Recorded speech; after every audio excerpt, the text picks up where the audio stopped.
This week at Bungie, the crow has found a new nest. Hello and welcome to the second TWAB of Beyond Light. We've got a bit to cover today, so we won't spend too much time on introductions. Season of the Hunt kicked off proper on Tuesday. If you haven't jumped in just yet, we have some wonderful web lore to get you prepared. Wrathborn hunts have begun. We still have the Deepstone Crypt raid, the Dawning, Trials of Osiris, Iron Banner, and more to look forward to over the course of the season. First stop, the raid. On your marks, get set, raid. Season of the Hunt isn't the only thing making its grand entrance this week.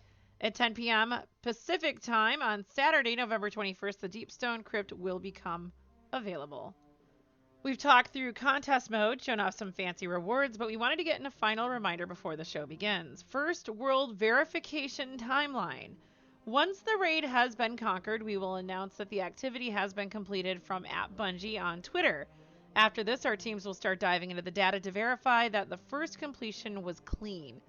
Our hope is to be able to announce the winners shortly after World First, but we want to ensure our validation efforts are sound. Ultimately, our goal is to have a post congratulating the winning team on Monday, November 23rd. Contest mode reminder and a quick Stasis update. Full details on contest mode can be found in the This Week at Bungie from October 15th. Quick bullets that all should be aware of. Contest mode will cap all players at 20 power below each encounter for 24 hours.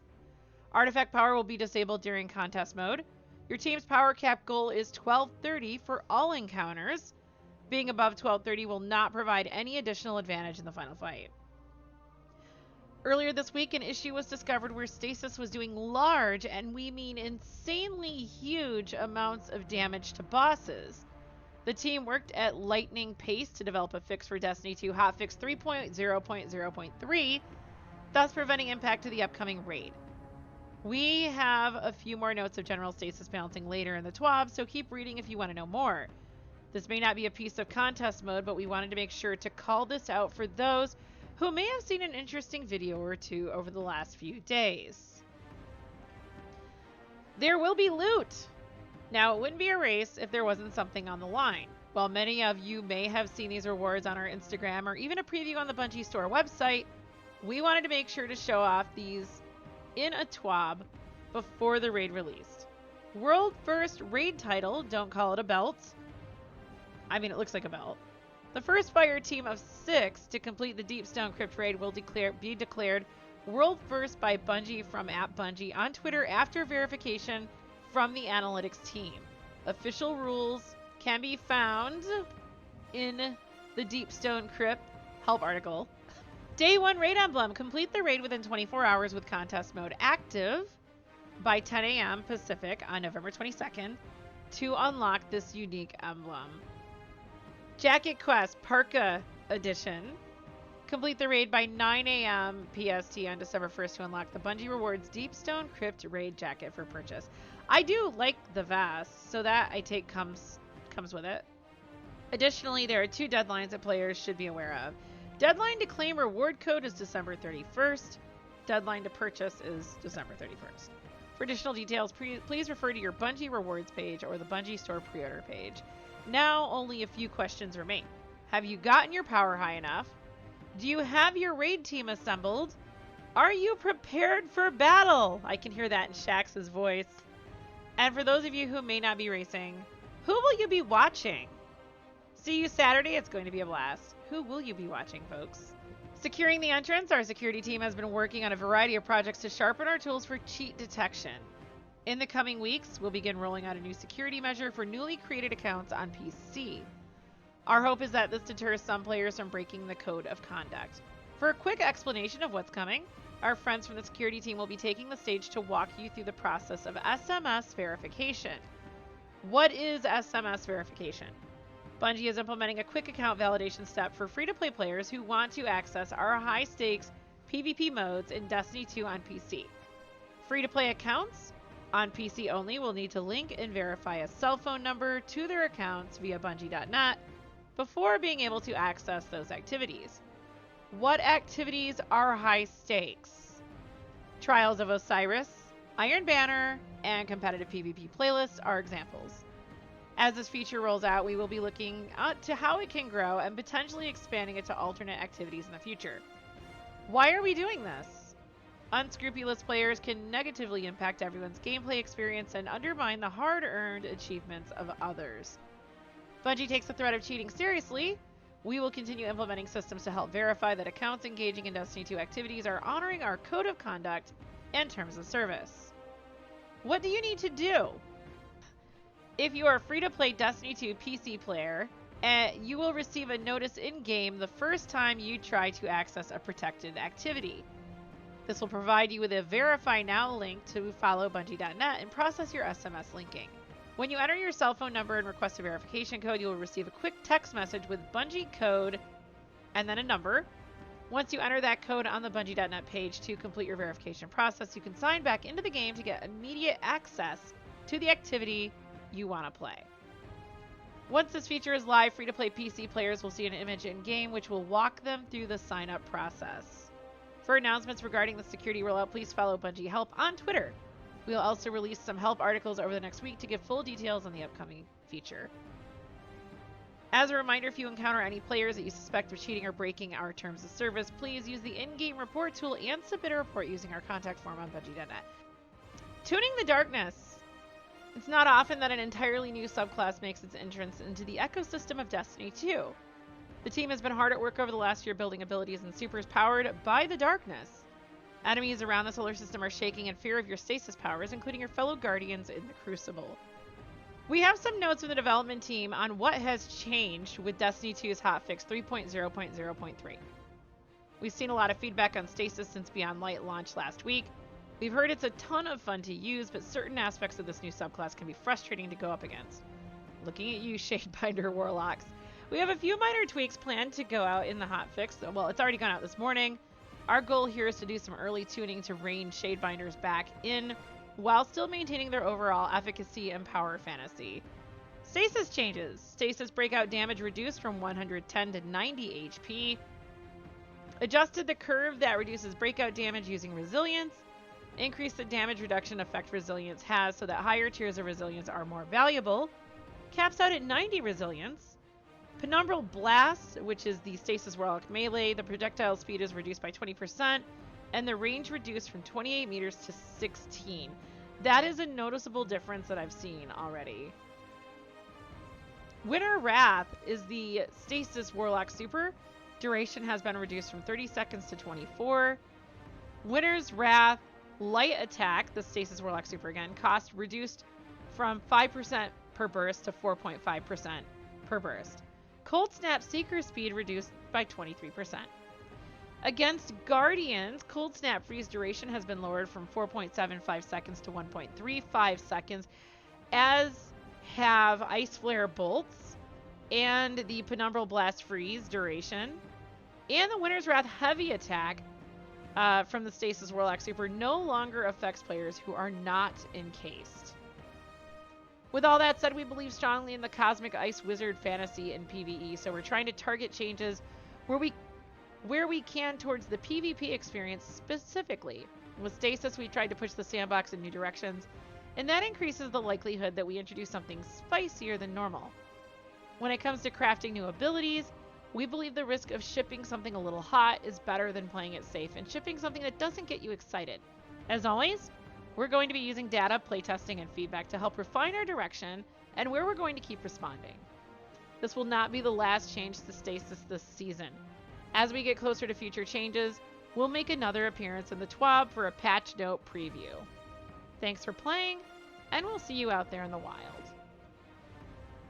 Let's talk loot. Since Beyond Light launch, we've been working through a whirlwind of feedback. What feels good, what needs work, and most importantly, how are you feeling? Today we'll be talking through a bit of player feedback concerning loot and some short-term plans the development team is working on. Development team says as Beyond Light has launched, we've been tracking your feedback around loot, particularly weapons, and wanted to take a moment to let you know how we're processing it. Today we're going to talk mostly about the short term, with more information to follow in the future around the long term as we work through these problems.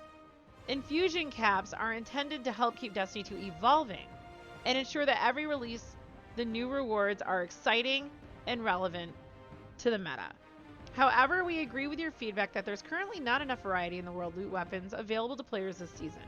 To that end, we are adding back in a selection of weapons that will help alleviate this issue.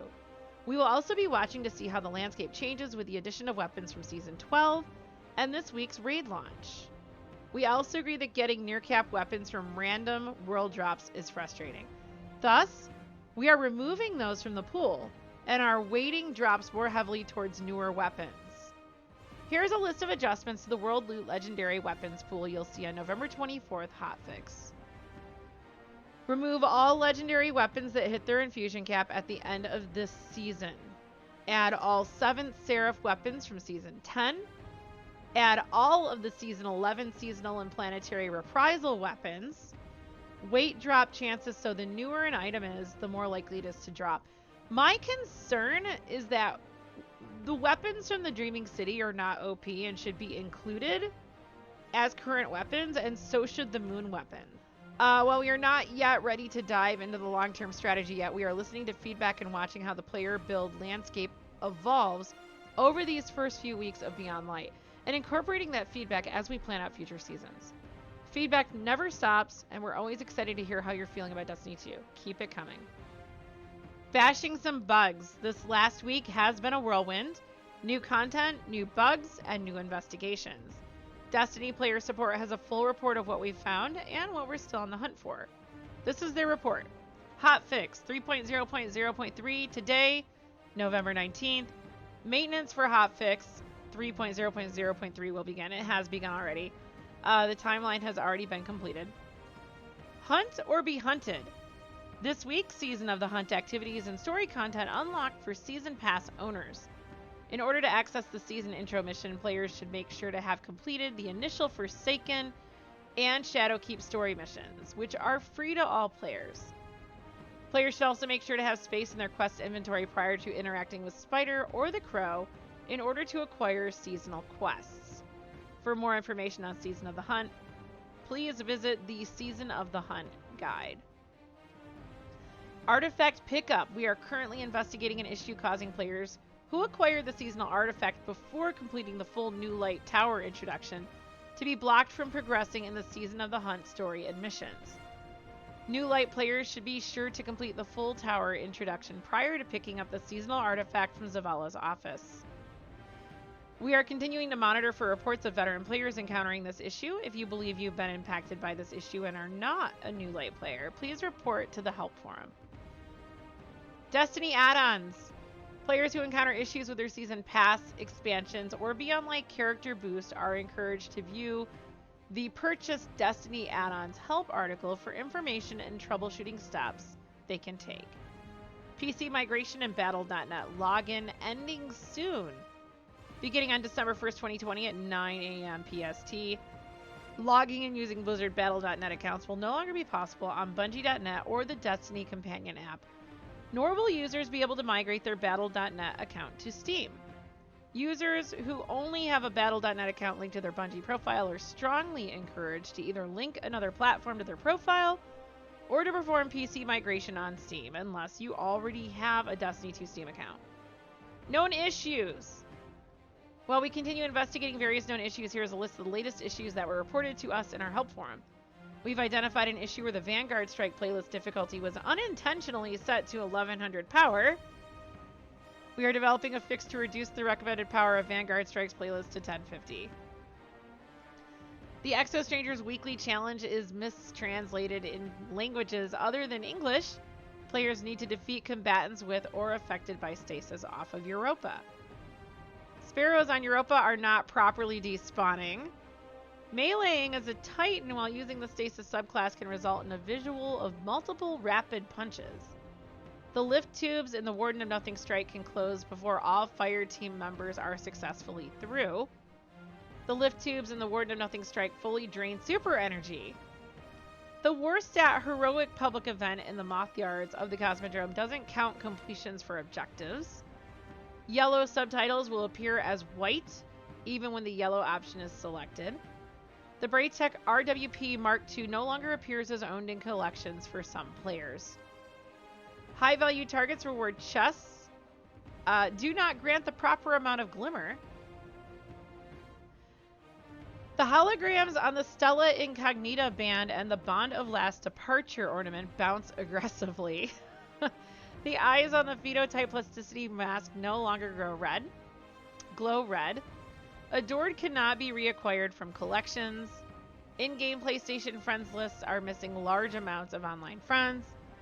Player heads may not render when inspecting players in the tower. Later Crucible rounds may display an inaccurate round timer. Vest of the Great Hunt clips through the Moonfang X7 cloak. The Titan Shiver Strike and Glacial Quake melee have inconsistent hit registration. Reaching power level 1200 may result in a new adventure pop-up even though adventures are no longer available. An incorrect amount of orbs of power may drop than what is displayed to have dropped when defeating enemies with a masterworked weapon. In survival, players may not enter into overtime when both teams have an equal amount of lives remaining. PlayStation Remote Play controls may no longer function for some players. Mida Mini Tool and Drain cannot accept ornaments for their Baroque versions. Fallen Empire and Stasis Fragment quests can be purchased even with a full quest inventory. Participant kill audio plays in the Crucible even when not involved in a player kill. An increase in arugula errors for players completing the Beyond Light campaign.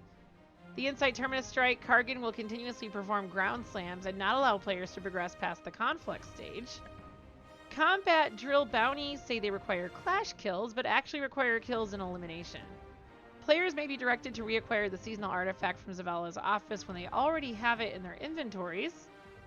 The Garden of Salvation and Crown of Sorrow Warlock armor sets are not visible in collections. The unsecured Outcry ship has the rocket engine effects floating behind the ship model. For a full list of emergent issues in Destiny 2, players can review the known issues article, and players who observe other issues should report them to the help forum. I'm Diebear. If you like this video, please like, share, and comment. Don't forget to click the subscribe button and the notification bell below to be notified when new videos are posted. You can also find me on Twitch, Discord, and other social media. Links are in the description below.